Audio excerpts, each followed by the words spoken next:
উঠেছি অনেকক্ষণ, বাট কি করলাম না করলাম সমস্ত শেয়ার করছি। আগে তোমাদের সাথে আমার ব্রেকফাস্টটা আজকে শেয়ার করি। 5 দিন ওষুধ খেতে বলেছে, পাটাকে রেস্ট দিতে বলেছে। কি আইসক্রিমের নেশা হয়েছে আমার।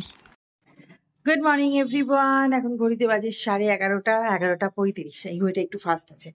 তো আজকে এখান থেকে সাথে নিয়ে ব্লগটা স্টার্ট করেছি অনেকক্ষণ, বাট কি করলাম না করলাম সমস্ত শেয়ার করছি। আগে তোমাদের সাথে আমার ব্রেকফাস্টটা আজকে শেয়ার করি। আজ ব্রেকফাস্টে হচ্ছে 2টো ব্রেড বাটার, একটা কাঁঠালি কলা, sausage and egg poach. First তো এই লাইটটা দেখো, কিচেনে যেটা লাগানো হয়েছে। এটা অ্যাকচুয়ালি আমি এই রোটা থেকে বলেছিলাম, বাট এখান থেকে সম্ভব না, কারণ এই যে জানলাগুলো আছে না, ওটা ওইভাবে যাবে না, ওইভাবে উঠবে না। ওই জন্য এই জায়গাটায় করে তাদের সাথে একটা জিনিস শেয়ার করি। এটা চাঁদা দেওয়া। আগে দুর্গাপুজোর সময় এরকম হ্যান্ডবিল পড়তো বারান্দায়, তারপরে সবাই চাঁদা নিতে আসতো, তখন একটা না আলাদাই আনন্দ হতো। ওরে বাপরে, পুজো এসে গেছে, কালী পুজো এসে গেছে। তো রাজারহাটে যবে থেকে যাই, তো রাজারহাটে তো এই ব্যাপারটা ছিল না, কারণ কমপ্লেক্সের মধ্যে থেকে ওইভাবে চাঁদা, এমনি কমপ্লেক্সে পুজো হতো, তার দরুন যা। তো এই যে চাঁদা, এটা তোমরা হয়তো দেখেছো, রাজারহাটেও দেখেছো যারা যারা আমার পুরোনো ব্লগ দেখো। এই যে এই লাইটটা এমনি পড়েছিল, তো জিনিসটা নষ্ট হয়েছিল। আমি ভাবলাম যাকে এটাকে ইউটিলাইজ করে নিয়ে অ্যাটলিস্ট লাগানো থাকলে কোনো না কোনো সময় জ্বালানো হবে। নেক্সট হচ্ছে এই লাইটটা, ঠাকুরের এই লাইটটা না প্রপারলি লাগানো ছিল না। এখন তোমরা বুঝতে পারবে, এই দেখো এখন কত সুন্দর বেশ প্রপারলি লাগিয়ে দিয়ে গেছে, মানে লাগানো করানো হলো। এ দেখো কত সুন্দর দেখতে লাগছে না। আগে এই লাইটটা হয়ে গেল, আর একটা লাস্ট হচ্ছে বাইরের লাইট। এটা যদিও এখন তোমরা বুঝবে না, এটা রাত্রিবেলা, সন্ধ্যেবেলা তোমাদের ভালোভাবে দেখাবো যখন জ্বালাবো। এই যে এইটাও সকালবেলা চা খেলেও একটা দেখবে, যদি তুমি সকালবেলা ব্ল্যাক কফি দিয়ে স্টার্ট করো, তাহলে ব্ল্যাক কফির একটা নেশা থাকে। তো এখন করে নিয়ে চলে এসছে একটা ব্ল্যাক কফি। আর আমি না কফি বা চা বলো বিস্কিট ছাড়া খেতে পারি না, মানে অন্তত একটা বিস্কিট থাকবে তাহলে ভালো লাগে আর কি। আর আলমারির ওই বড় যে বক্সটা আছে, ওটা ইচ্ছা আছে তোমার টপস গুলো, যেগুলো সমস্ত যা টপস আছে ওটার মধ্যে রাখার। কফি টফি তো খাওয়া হলো, এবার যাবো কাজেতে। পিন্টু এসেছিল, নারায়ণ হয় সংক্রান্তিতে, তো আজ সংক্রান্তিতে সত্যনারায়ণ হয়েছিল। এই যে সত্যনারায়ণের সিন্নি, আর এখানে মিষ্টি, খেজুর, বাতাসা এটা। আর এইটা আমি অ্যাকচুয়ালি একটা গোল্ডেন ব্লাউজ কিনতে যাবো ভাবছিলাম। তার কারণ হচ্ছে ভাইফোঁটাতে কি পরবো না পরবো জানি না। এবার আমার যে ব্লাউজগুলো, সেই যে রাজুর বিয়ের সময় যে টেলারে দিয়েছিলাম না, সেই তার কাছ থেকে ব্লাউজগুলো আর আনতে যাওয়া হয়নি। সে আদৌ অল্টার করেছে না করেছে আমি কিচ্ছু জানি না। বোনের কাছে এই 2টো গোল্ডেন ব্লাউজ ছিল, মানে আরও আছে ওর কাছে গোল্ডেন ব্লাউজ প্রচুর রয়েছে আর কি। তো ওই জন্য এই 2টো ব্লাউজও পাঠিয়েছে। ও বললো দেখ তোর যদি এটার মধ্যে হয় তাহলে তুই। আমি বললাম তাই আর কিনবো না, এটা একটা 3/4 হাতা আছে আর এটা ছোট হাতা আছে, তো আমি প্লেনের ওপরেই চাইছি। তো কোন শাড়িটা পরবো চলো তোমাদের দেখাই। এই যে এই শাড়িটা এখনো পরা হয়নি, দোলনের বাড়ির থেকে দিয়েছিল নমস্কারই। তো এইটা পরার ইচ্ছা আছে, এই শাড়িটা। তো এবার এখন কি করছি, আমার এই টপস শার্ট, শুধুমাত্র টপস যেগুলো আছে, টপস বা শার্ট টাইপের, ওগুলো প্রবলেম। কিছু কিছু টপ আছে এগুলোকে সব একটা জায়গা, আর কিছু টপ আছে যেগুলো পরাও যাবে না, মানে যেগুলো আর বাইরে পরবো না।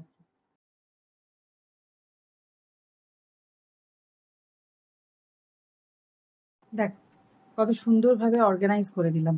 সমস্ত টপসগুলো এটাই রেখেছি, যাতে যখন টপস পরবো এটা বার করতে পারি, এটা থেকে জাস্ট বার করে। এই জামা কাপড়গুলো বেরোলো, এগুলো আমি বাড়িতে পরে নেবো আর কি, যেগুলো যেগুলো বাড়িতে পরতে পারবো। কারণ আমি জামা কাপড় একদম না ছেঁড়া অবধি চেঞ্জ করি না, মানে রাখি।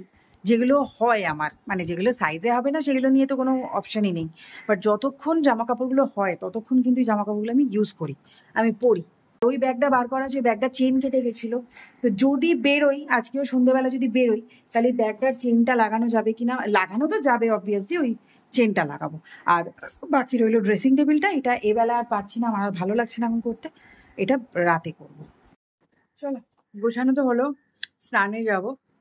তার আগে এই যে প্রসাদ, বোন প্রসাদ দিয়ে গেল, সেটু প্রসাদ খাই, খেয়ে তারপর যাবো হচ্ছে স্নান।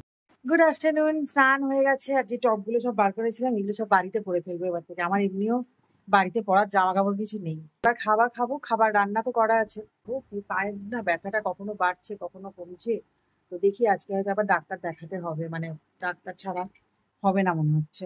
যদিও আমি বরফ টরফ দিচ্ছি, একবার কি দুবারই দিচ্ছি সারাদিনে। নিয়ম করে যদি দিই হয়তো কমতো, জানি না কমতো কিনা, কিন্তু দেখি আবার ডাক্তার দেখিয়ে নেবো। তোমার লাঞ্চ একটা ভেজ ডাল, এটা ভিন্ডি আর পেঁয়াজ আলু ভাজা, আলু নয় শুধু পেঁয়াজ আর ঢ্যাঁড়স ভাজা, আর এটা আছে তোমার ফুলকপি দিয়ে আলু দিয়ে মাছ দিয়ে একটা ঝোল।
কেমন লাগছে জানিও।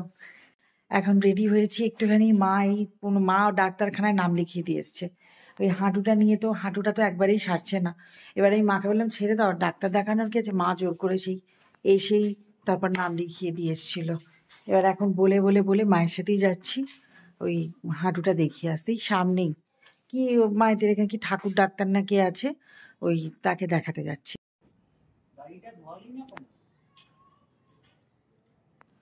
ধোয়াবো।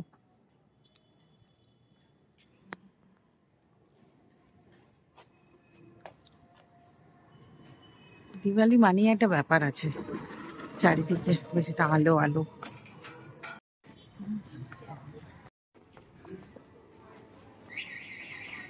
এখন 8টা 10, বাড়ি ঢুকলাম। বাবা ডাক্তারের কাছে কি ভিড় হয়।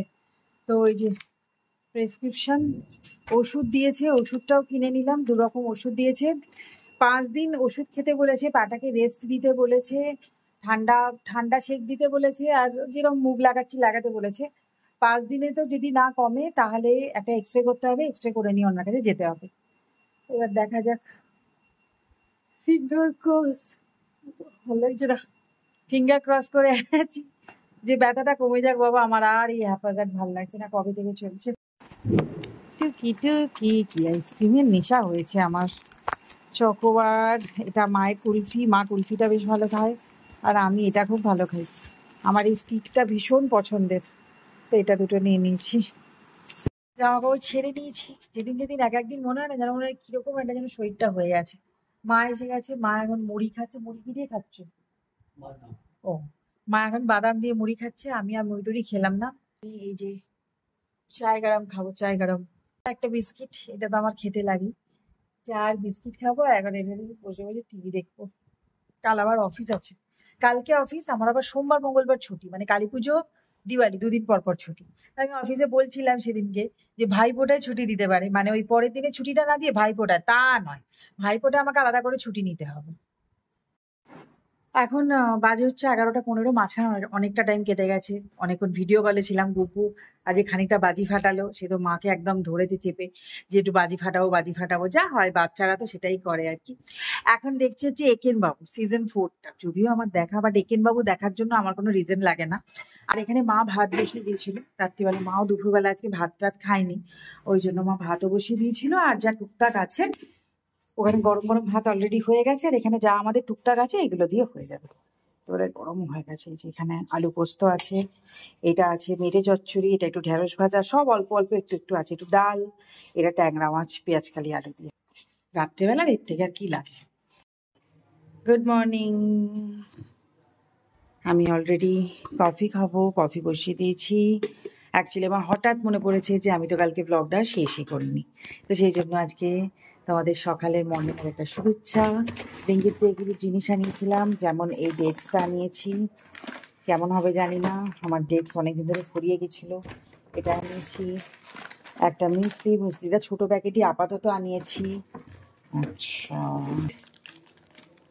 ঘরে একটা ব্রেড থাকা সবসময় দরকার।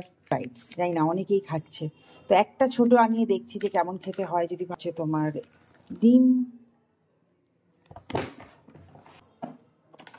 আমুল তাজা। গুড মর্নিং এভরিওয়ান, তোমাদের আজকে দিনটা খুব ভালো কাটুক, হ্যাভ আ নাইস ডে। আমি জাস্ট তোমাদের একটা মর্নিং শুভেচ্ছা দিলাম, যেহেতু আমার আজকে অফিস। আমি তো এখন চা বলছি, কফি খাবো, ব্রেকফাস্ট করবো, তারপরে আমি বেরিয়ে যাব। তো আজকে ব্লগটা যেহেতু বিকাল রাত্রেবেলা শেষ করিনি, ওই জন্য আজকে শেষ করার জন্যই ব্লগটা স্টার্ট করলাম। তো চলো, এই ব্লগটা আমি এখানেই শেষ করছি। এটা মর্নিং শুভেচ্ছা দিয়ে ব্লগটা আজকে এখানেই শেষ করছি। আবার দেখা হবে একটা নতুন ব্লগের সঙ্গে। তোমাদের আজকে দিনটা খুব ভালো কাটুক, তোমরা দিওয়ালি খুব ভালো করে এনজয় করো। আজকের মতো tata, take care and have a great day.